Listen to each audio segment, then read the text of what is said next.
Hello everyone, आपका एक बार फिर से वेलकम करते हैं आज के हमारे इस फ्रेश वीडियो पे। तो आज इस वीडियो के अंदर मैं आपके साथ डिस्कस करने वाला हूं Kotak infrastructure and economic reform fund diet growth के बारे में। इसमें मैं आपसे डिस्कस करूंगा कि ये जो म्यूचुअल फंड है इसने पिछले 1 साल, 3 साल, 5 साल या फिर एनुअल रिटर्न क्या दिया है, आज के डेट में इसका एक एनएवी का प्राइस क्या है, ये कितने स्टार रेटिंग म्यूचुअल फंड है, इसमें आप मिनिमम एसआईपी अमाउंट क्या लगा सकते हैं और इसका फंड साइज क्या है।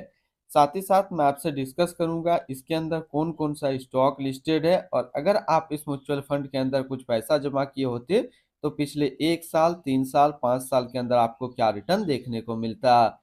और लास्ट में मैं आपसे डिस्कस करूंगा कि क्या हमें Kotak infrastructure and economic reform fund diet growth के अंदर इन्वेस्ट करना चाहिए या फिर नहीं करना चाहिए। अगर आपने ऑलरेडी इन्वेस्ट किया है तो आगे आप अपना एसआईपी या फिर लमसम के साथ क्या करेंगे।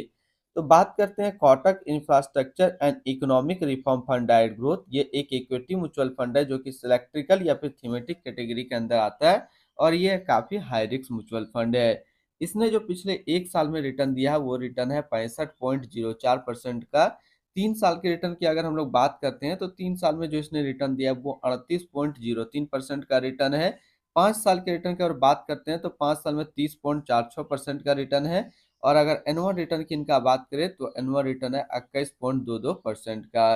ध्यान देंगे जो भी मैंने आपके साथ अभी रिटर्न डिस्कस किया, 1 साल का, 3 साल का या फिर 5 साल का, ये इनका वन टाइम लमसम का रिटर्न है। अगर आप एक टाइम पैसा जमा करते तो फिर आपको ये रिटर्न देखने को मिलता। अगर आप एसआईपी के थ्रू अपना इन्वेस्टमेंट करेंगे तो रिटर्न आपको कुछ और मिल सकता है। तो क्या रिटर्न मिलेगा, मैं ये चीज इसी वीडियो के साथ अंदर आपके साथ कवर करूंगा। अब हम लोग एनएवी के ऊपर बात करते हैं। तो आज के डेट में इसका एक एनएवी का प्राइस है 83 रुपये 47 पैसा। रेटिंग की बात करते हैं तो ये 5 स्टार रेटिंग म्यूचुअल फंड है। इसमें आप मिनिमम एसआईपी अमाउंट 100 रुपये लगा सकते हैं और इसका फंड साइज है 2272 करोड़ का। अब बात करते हैं अगर आप इस म्यूचुअल फंड के अंदर कुछ पैसा जमा किए होते तो फिर आपको क्या रिटर्न देखने को मिलता। इससे पहले अगर आपने अभी तक आप स्टॉक पे अपना अकाउंट ओपन नहीं किया और करना चाहते हैं तो इस वीडियो के डिस्क्रिप्शन में मैंने अपना रेफरल लिंक दिया है। अगर आप मेरे रेफरल लिंक से ज्वाइन करेंगे तो कुछ आपको रिवार्ड्स देखने को मिलेगा और आपको अकाउंट ओपनिंग या फिर अकाउंट मेंटेनेंस का कोई भी चार्ज नहीं देना होगा।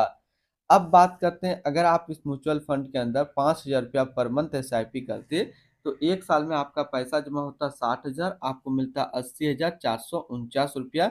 यानी कि एसआईपी के थ्रू 1 साल में अप्रोक्स आपको 34% के आसपास रिटर्न मिलता। 3 साल की बात करते हैं तो 3 साल में आपका पैसा जमा होता 1,80,000 रुपया, आपको मिलता 3,33,700 रुपया। यानी कि एसआईपी के थ्रू 3 साल में आपको 85% का रिटर्न देखने को मिलता।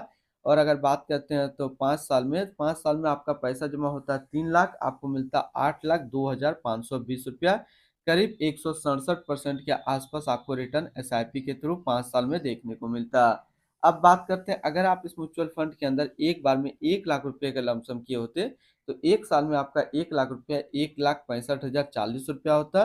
3 साल में आपका 1 लाख रुपया 2,62,979 रुपया होता। और 5 साल में आपका 1 लाख रुपया 3,77,909 रुपया होता। होल्डिंग की बात करते हैं तो इसके अंदर जो टोटल स्टॉक लिस्टेड है वो टोटल 49 स्टॉक लिस्टेड है।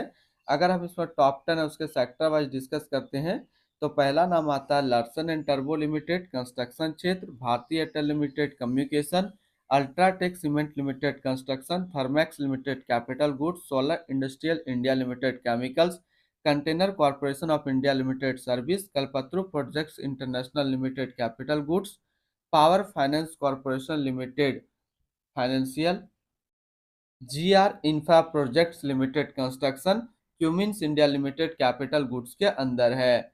अगर हम लोग इसकी होल्डिंग एनालिसिस को देखें तो इक्विटी पे है 96% और कैश पे है 4%।